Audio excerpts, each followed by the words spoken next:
नमस्कार दोस्तों, beginning career classes में आप सभी लोगों का स्वागत है। प्रिय साथियों, आज हम मध्य प्रदेश पुनर्गठन पर चर्चा करने वाले हैं।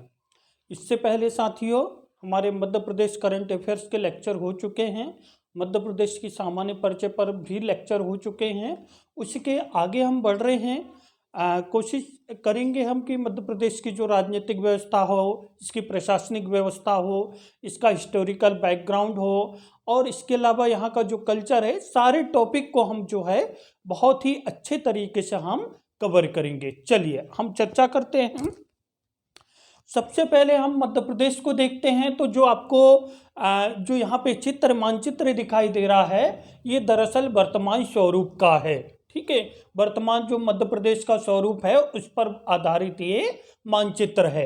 चलिए सबसे पहले कुछ चीज़ें हम चर्चा करते हैं यहाँ पर कि भाई 1947 से लेकर 1956 तक मध्य प्रदेश की क्या स्थिति रही है। ठीक है, फिर 1956 से लेके 2000 तक मध्य प्रदेश की क्या स्थिति रही है। और आपको पता होगा कि 2001 नवंबर सन 2000 को मध्य प्रदेश का नव पुनर्गठन हुआ है।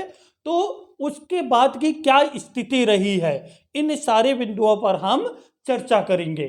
चलिए सबसे पहले हम देखते हैं मध्य प्रदेश की 1947 से 56 तक की स्थिति। इससे पहले मैं आपको बता दूं साथियों कि हमारा जो पूरा भारत है, इस भारत को 4 भागों में डिवाइड किया गया था। देखिए, जब हम भारत की बात करते हैं तो भारत को part A, part B, part C और पार्ट डी, ये 4 भागों में बांटा गया था। क्योंकि यहाँ पर प्रश्न बना था पीएससी 2014 में, जो मेंस में प्रश्न आया था कि मध्य प्रदेश किस पार्ट का हिस्सा था। ठीक है, तो वहां पर 3 मार्कर के लिए प्रश्न पूछा गया था। तो देखिए, सबसे पहले हम बात करें तो जो हमारा पार्ट ए था, इसमें पूरा की पूरा कौन था? ब्रिटिश भारत शामिल था। मतलब जहां जहां पर अंग्रेजों का आधिपत्य स्थापित था, वहां पर जो है वो पूरे क्षेत्र को पार्ट ए के नाम से, पार्ट स्टेट ए के नाम से जाना गया। ठीक है, और पार्ट बी और पार्ट सी, यहाँ इन दोनों पार्टों में हमारी क्या शामिल थी? देसी रियासत शामिल थी। ठीक है, पूरी लगभग जो है हमारे देश की संपूर्ण देसी रियासत यहाँ पर शामिल थी। पार्ट डी में आपका शामिल था क्या? अंडमान एंड निकोबार। ठीक है, तो ये क्षेत्र शामिल थे। अगर हम भारत की बात करें साथियों, तो आप देखोगे कि ये जो पूर्वी क्षेत्र है, ये जो पश्चिमी क्षेत्र है, ये पूरा की पूरा पश्चिमी क्षेत्र पार्ट बी हुआ करता था। ये जो पार्ट है, ये पूरा की पूरा ये जो पार्ट है भारत का, ये पार्ट ए हुआ करता था, ये ब्रिटिश पार्ट। और इसके अलावा यदि आप देखोगे तो ये जो पार्ट है, ठीक है, ये विंध्य क्षेत्र वाला, तो ये जो पार्ट सी कहलाता था और यहाँ पर ये पार्ट डी हुआ करता था। लेकिन ये 1947 के पहले की बात हो रही है। दूसरी चीज हम यहाँ पर देखते हैं साथियों कि जो मध्य प्रदेश को सीपी एंड बरार के नाम से जाना जाता था। किसके नाम से? सीपी एंड बरार के नाम से जाना जाता था।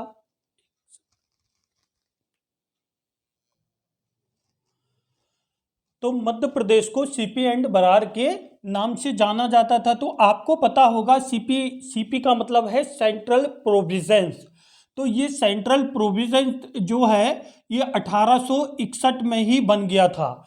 और ये बरार कब बना था? तो ये बरार बना था 1933 में।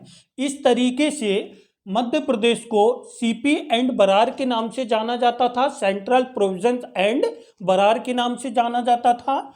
और इन दोनों की राजधानी क्या हुआ करती थी? नागपुर हुआ करती थी। ठीक है, तो ये राजधानी जो है कहाँ हुआ करती थी?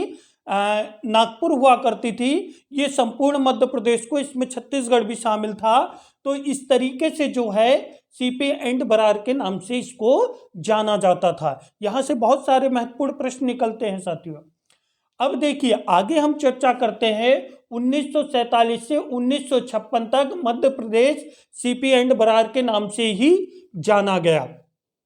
मध्य प्रदेश में आप देखोगे तो ये जो पूरा क्षेत्र है, ठीक है, ये जो पूरा क्षेत्र है, ये पूरा क्षेत्र, ये जो है ये किस नाम से जाना जाता था? ये पार्ट हमारा क्या था?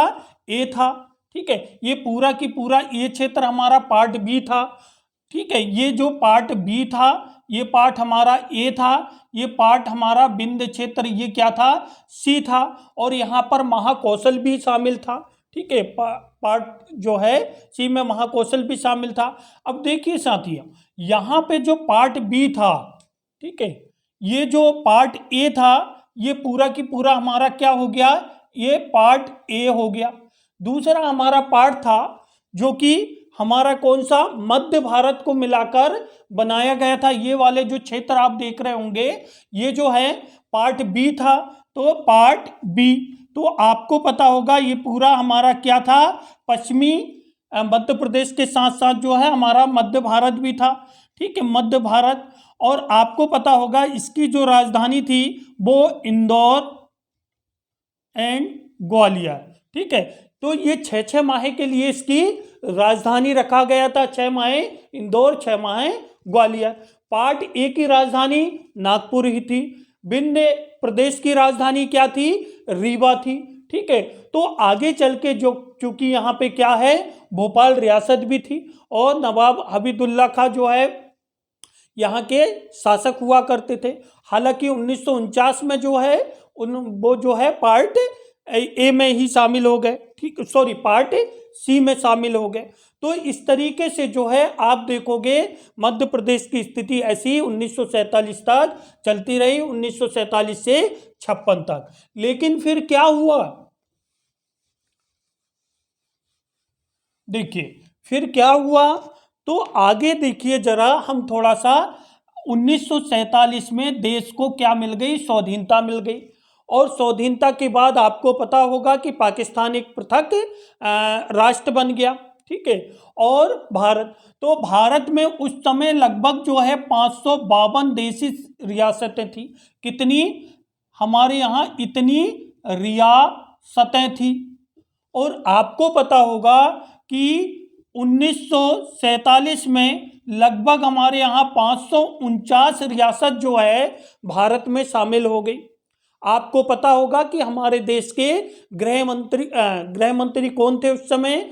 आपको पता होगा बड़ी जिम्मेदारी दी गई थी और वो थे सरदार वल्लभ भाई पटेल, जिनको भारत का लौह पुरुष के नाम से भी जाना जाता है। इनका जो जन्म दिवस है राष्ट्रीय एकता दिवस के रूप में भी मनाया जाता है। तो देखिए जरा, 1947 में 549 रियासत कहाँ शामिल हो गई? भारत में शामिल हो गई। लेकिन बची 3 रियासत। एक था हैदराबाद। ठीक है, कौन सी थी? हैदराबाद। दूसरी थी जूनागढ़ और तीसरी थी हमारी J&K। ठीक है, तो आपको पता होगा कि हैदराबाद रियासत जो है यहाँ की स्थिति अलग थी। भाई यहाँ पे जनसंख्या जो है कौन थी? हिंदूवादी ज़्यादा और शासक यहाँ का मुस्लिम था। जम्मू कश्मीर की स्थिति अलग थी। यहाँ पे जो है जनसंख्या जो है मुस्लिम जनसंख्या अधिक और शासक यहाँ का कौन? हरि सिंह। ठीक है, हिंदू। तो ये सब क्या चाहते थे कि अगर भारत में शामिल हो गए तो हमारा वर्चस्व खत्म हो जाएगा। और 1947 में आपको पता होगा कि लॉर्ड माउंटबेटन योजना आई थी, जिसकी कुछ शर्तें थी कि भाई अगर कोई रियासत स्वतंत्र रहना चाहती है, तो वो स्वतंत्र रह सकती है। भारत में शामिल हो तो भारत में हो सकती है, पाकिस्तान में हो तो पाकिस्तान में मिल सकते। तो इस तरीके की जो है उसमें प्रावधान था। लेकिन आखिर में हैदराबाद को जो है किसके माध्यम से? पुलिस कार्यवाही के माध्यम से। तो ध्यान रखिएगा यहाँ पे, हालांकि हम भारतीय राजनीतिक व्यवस्था में पढ़ेंगे तो आपको पता होगा कि हैदराबाद जो था, हैदराबाद रियासत, इसको जो है किसके माध्यम से? पुलिस कार्यवाही के माध्यम से। जूनागढ़, जो जूनागढ़ रियासत थी, इस जूनागढ़ रियासत को क्या? जनमत संग्रह करवाया गया। ठीक है, और जनमत संग्रह के आधार पर जो है ये फैसला लिया गया कि जूनागढ़ किसके साथ रहना चाहेगा। और तीसरी जो रियासत थी वो क्या थी, JNK, जम्मू एंड कश्मीर। इसने क्या है, इसको जो है विलय पत्र के माध्यम से, ठीक है, विलय पत्र के माध्यम से एक सहमति बनाई गई और तब इसको शामिल किया गया। तो इस तरीके से राज्यों का एकीकरण हुआ, जिसके बारे में हम भारतीय राजनीति में चर्चा करेंगे। चलिए अब देखिए जरा 1948 में क्या हुआ। 1948 में राज्यों के एकीकरण की मांग उठने लगी, ठीक है। तो अब देखिए जरा, जब राज्यों के पृथक्करण की मांग उठने लगी प्रशासनिक आधार पर, भाषाई आधार पर, ठीक है, और तो आप देखिएगा 1948 में एस के धर, ठीक है, ये एस के धर आयोग का गठन किया गया। और चूंकि इसने कहा कि भाई भाषाई आधार पर नहीं बल्कि प्रशासनिक आधार पर राज्यों का पुनर्गठन होना चाहिए, इसका विरोध हुआ, ठीक है, तो ये प्रभावी नहीं हो पाया। आगे चल के 1948 में ही क्या हुआ, JBP कमीशन गठित किया गया, जवाहरलाल नेहरू पटेल पट्टाभिषेक में। तो देखिए जरा, ये भी क्या है, बिना किसी निष्कर्ष के ये भी सफल नहीं हो पाया। आगे चल के क्या होने लगा, राज्यों के पुनर्गठन की मांग बहुत तीव्र होने लगी। और आपको पता होगा कि आंध्र प्रदेश में ये स्थिति हो गई कि वहाँ पे श्री रामलू नाम का एक व्यक्ति था, ठीक है, जो पहले सेना में था। तो इसने एक लंबी भूख हड़ताल कर दिया राज्यों के पुनर्गठन के लिए, और 52 दिन की भूख हड़ताल के बाद क्या हो गया, इसकी मृत्यु हो गई।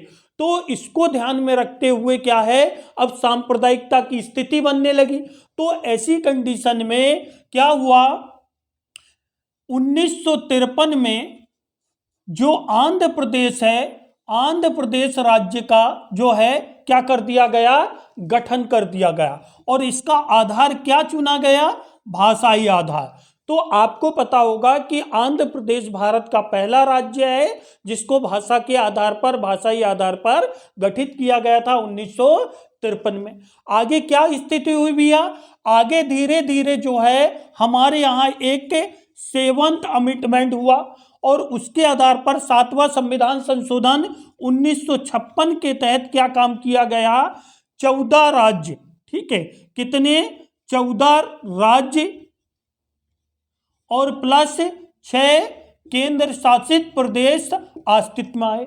और इसी में जो है मध्य प्रदेश भी शामिल था 1 नवंबर 1956 को।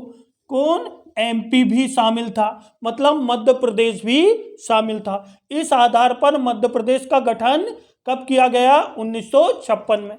अब भाई इसके लिए क्या समिति गठित की गई थी, तो हमारे सुप्रीम कोर्ट के जो चीफ जस्टिस थे पूर्व, उनकी अध्यक्षता में एक कमीशन गठित किया गया था जिसका नाम था फजल अली कमीशन 1953 में। इसके 2 सदस्य थे, एक हृदय नाथ कुंजरू और दूसरे थे KM पाड़िक्कर, ठीक है, पाड़िक्कर। तो ये प्रश्न बनता है, सर्वप्रथम कौन सा, SK धर कमीशन, फिर दूसरा कौन सा commission, JBP commission. Andhra Pradesh का गठन कब हुआ, 1953 में हुआ, किस आधार पर हुआ, भाषाई आधार पर हुआ, ठीक है। आगे फिर राज्यों के पुनर्गठन से संबंधित महत्वपूर्ण कमीशन कौन सा था, तो फजल अली कमीशन कब गठित हुआ, 1953 में। कब रिपोर्ट प्रस्तुत किया, तो 1956 में। कौन कौन मेंबर थे, हृदयनाथ कुंजरू और KM पाड़िक्कर। अगला प्रश्न, 7वां संविधान संशोधन किससे संबंधित था, राज्यों के पुनर्गठन से संबंधित। फिर कितने राज्य व केंद्र शासित प्रदेश अस्तित्व में आए, 14 राज्य व 6 केंद्र शासित प्रदेश अस्तित्व में आए। मध्य प्रदेश कब अस्तित्व में आया, तो 1 नवंबर 1956 को अस्तित्व में आया। चलिए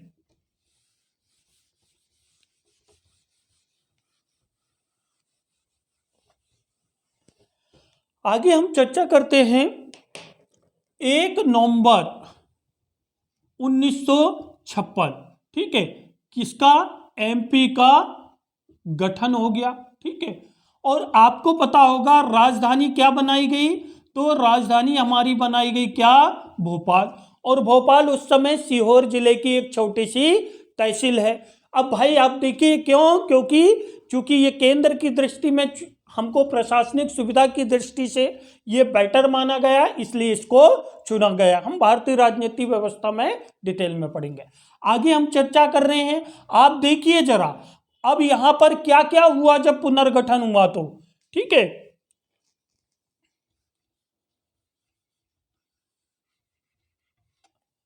देखिए जरा, हमारा जो ये विदर्भ क्षेत्र था, ये पूरा की पूरा विदर्भ क्षेत्र कहाँ चला गया, महाराष्ट्र में चला गया। जैसे अकोला, अमरावती, बुल्ढाना, यवतमाल, ठीक है, ऐसे लगभग 8 डिस्ट्रिक्ट जो है कहाँ चले गए, महाराष्ट्र में चले गए। लेकिन मध्य प्रदेश में एक क्षेत्र था, कहाँ पे, सुनील टप्पा क्षेत्र था, तहसील थी सुनील टप्पा, मतलब भानपुरा तहसील का कौन सा क्षेत्र, सुनील टप्पा क्षेत्र। ये सुनील टप्पा क्षेत्र जो है राजस्थान को दे दिया गया। किसको दे दिया गया, राजस्थान को।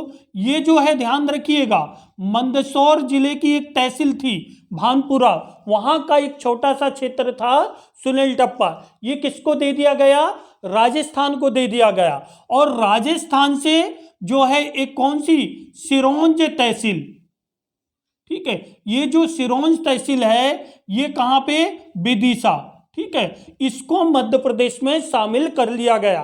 तो प्रीवियस ईयर जो है राजस्थान पीएससी में भी पूछा गया था, मध्य प्रदेश पीएससी में भी, कि मध्य प्रदेश के पुनर्गठन के समय जो है मंदसौर क्षेत्र का जो सुनील टप्पा क्षेत्र है वो किसे दे दिया गया, तो राजस्थान को। और वहां से क्या ले लिया गया, सिरोंज तहसील को कहां शामिल कर लिया गया, विदिशा में, ठीक है।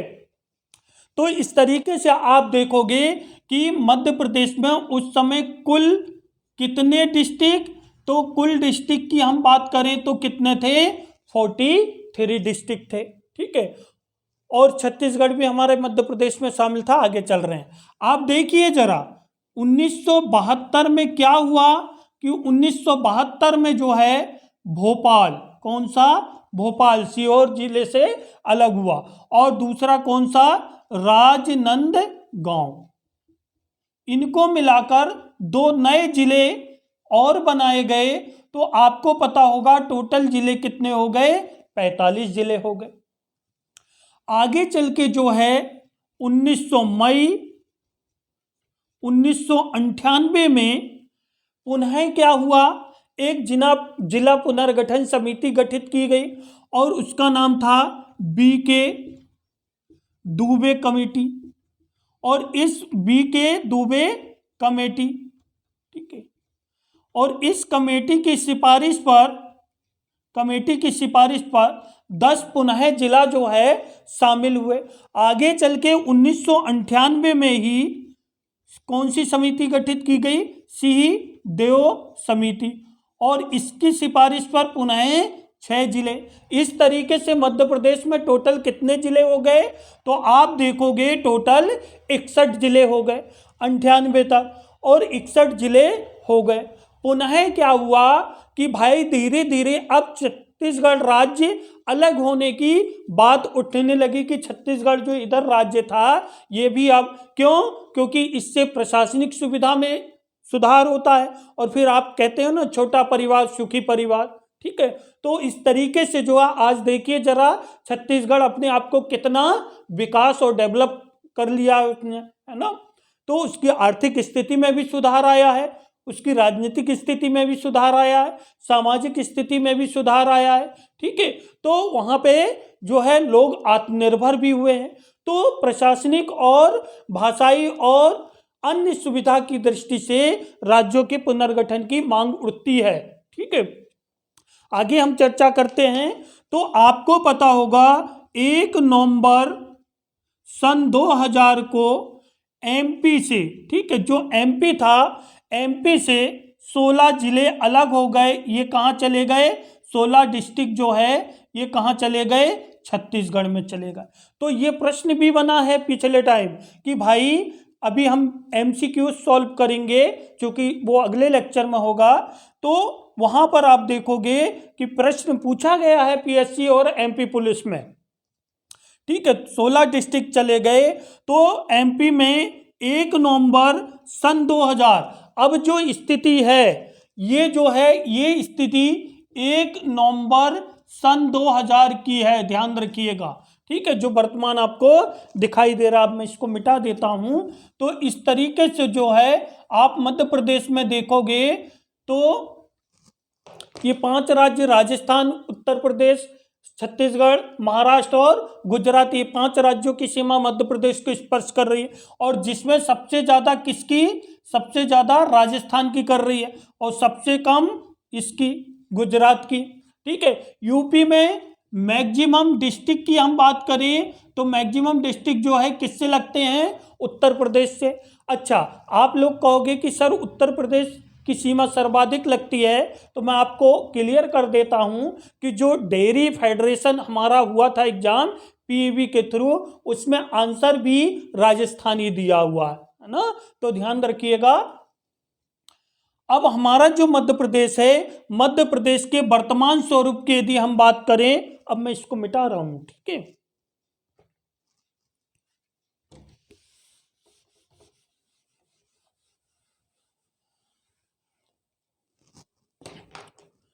अब मध्य प्रदेश की हम क्या करें, मध्य प्रदेश के नव पुनर्गठन की।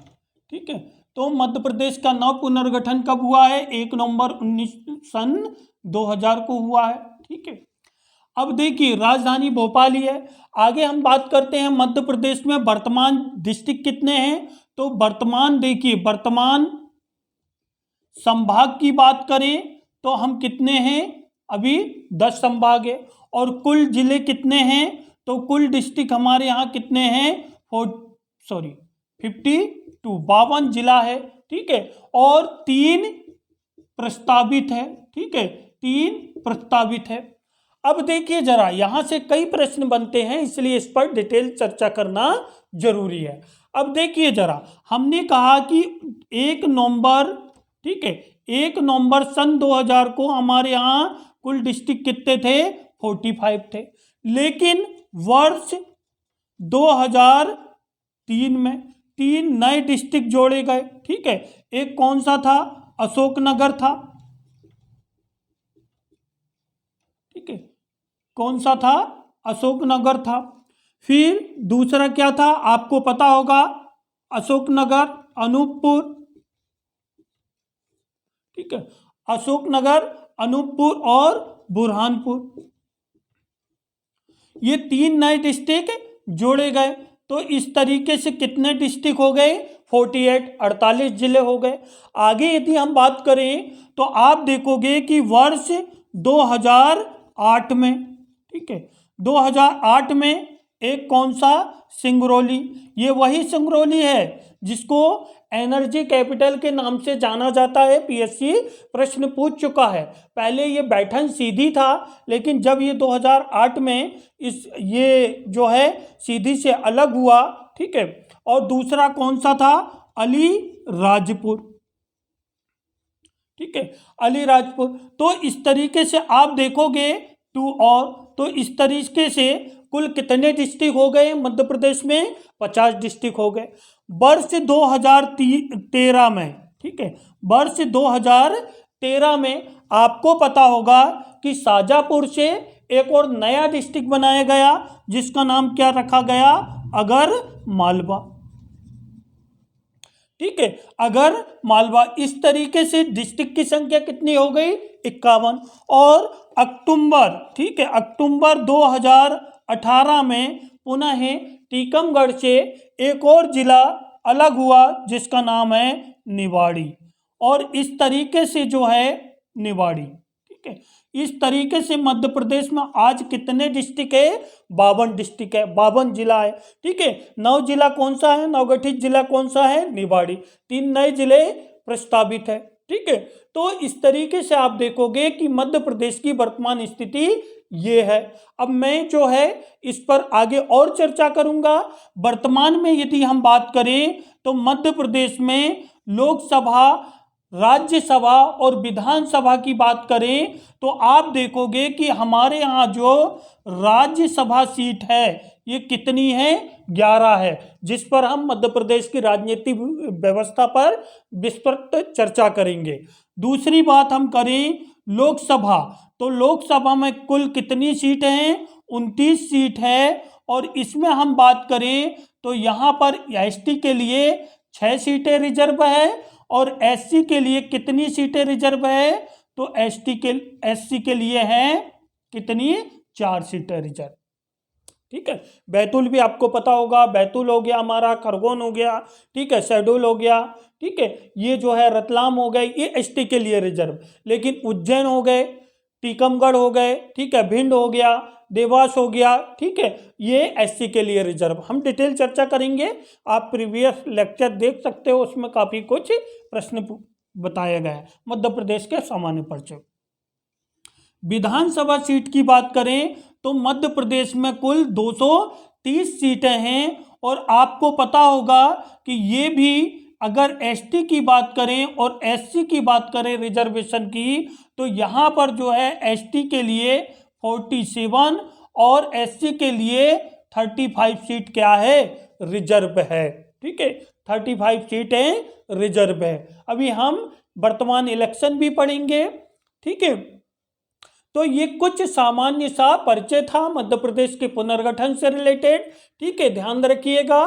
और इसके अलावा अब हम एमसीक्यूज पढ़ेंगे, तो आपसे वो सारे एमसीक्यूज बनेंगे क्योंकि वो प्रीवियस ईयर पूछे गए प्रश्न हैं और उसमें कुछ नए प्रश्न भी शामिल होंगे। अगले लेक्चर में चर्चा करते हैं क्योंकि लेक्चर बड़ा हो जाता है।